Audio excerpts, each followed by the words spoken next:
History nga ang nabuon tambalan ni na Dustin Yu at Bianca De Vera dahil sa dami ng panay.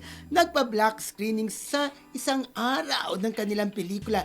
18 black screening sa isang araw lang naman ang naitala nila, kaya saad ng marami talagang hindi pinabayaan ng Dasbia Fanay ang dalawa. Ito yung sinasabi, Mildred, kaya ng mga first day, second day na pelikula nila, di ba? Ang taas-taas nagkita niya. Oo. Kasi nga, ang daming black screenings. Oo. Actually, yung talagang gumawa sila ng kasaysayan. 18 black screening from 11.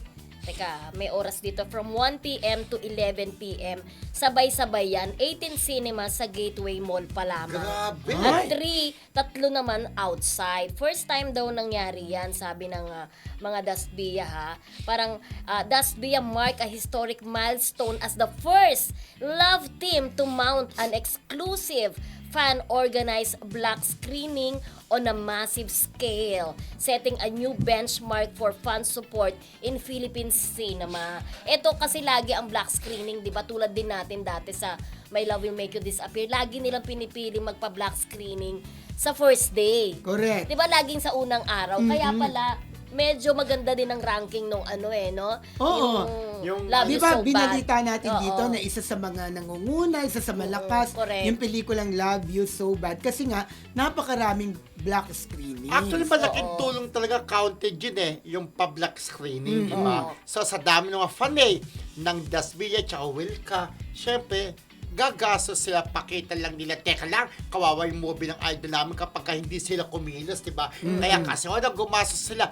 Ang mahalang bayad ng mga black screening, di ba? Correct. Pero sa isang baguhan tulad nila kasi, na yon, impressive na yon. True. Diba? Kasi kahit papaano, ngayon, ano na bang ranking nila ngayon? Nasa top 5 Nasa sila. top 5 top sila. five. Kahit At least. mataas pa rin yun. Number diba? 5 yata sila. Kasi Oo, Colin, nagkakamali. diba? Kaya naman tuwan-tuwa ang ating kaibigan na si Oscar Recabar na siyang nagbigay sa atin nung kung ilang black screening yan dahil parte sila dun Correct. Diba? So, natalbugan pa nila ang Congratulations. Kim Pao Ng sa black screening. Hindi naman.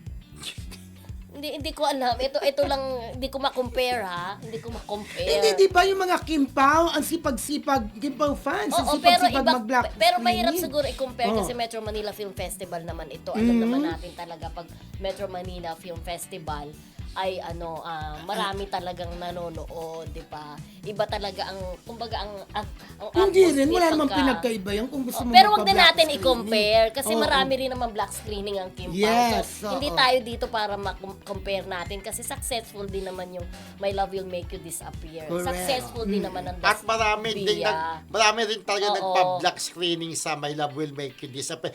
Nakasama nga dyan si Ate Carbs, di ba? Oo. Yung kanilang Kim Kim Pao Pao United, di ba? Correct. Tayo ng asiwa, di ba? Definitely, next project ng Kim Pao ay pwedeng malagpasan yan, di ba? Lalong-lalo na kapag talagang maganda ang isang material, di ba? Yes, Maganda rin correct. naman yung dati. Pero ngayon kasi, ang wini-wish talaga ng mga fanay ay yung heavy drama sa kanila Oo. dalawa, di ba? Ako mas gusto ko yung heavy drama. Actually, kagaya ng Linlang, di ba? Oo. Doon napakita nila na talagang ang husay-husay nila sa mga dramatic scenes nila. Mas gusto ko yung gano'n sa next na Dapat nila. yung Wag ano, na rom-com din. Yung Gusto ko yun. di ba lagi ko sinasabi, yung mala John Lloyd at saka Bea Bea. Alonso.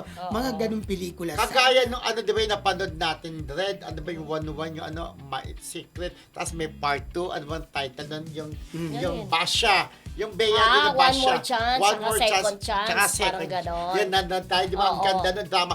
Grabe pagka-blockbuster ng part 2 rin, Red, di ba? Correct. Nag-world kami, umahaw sa mga tao, parang gumagano. Ako Correct. naniniwala ko, bigyan ng drama na pelikula yan. At alam Mas ko rin, bongga. going back sa Dasbia, alam ko rin magkakaroon sila ng follow-up project. Siguro sa susunod talaga dahil nga sa success nitong kanilang tambalan. Pero hindi natin alam kung matutuloy na 3 pa rin sila. Oo, dapat Diba, ako- dapat doon natin ma-compare kung siguro bigyan si Dasbia, bigyan si Wilka. Tingnan natin kung sino mas malakas doon sa tambalan. Ay, oo. No? Ikukumpara. Ikukumpara. Daspia o Pero Wilka. tignan nyo ngayon, parang yung pelikula ni Will Ashley ang umaangat kumpara Bad sa Boys. Love You So Bad, di ba? Oo. Pero yun naman ay grupo silang bide.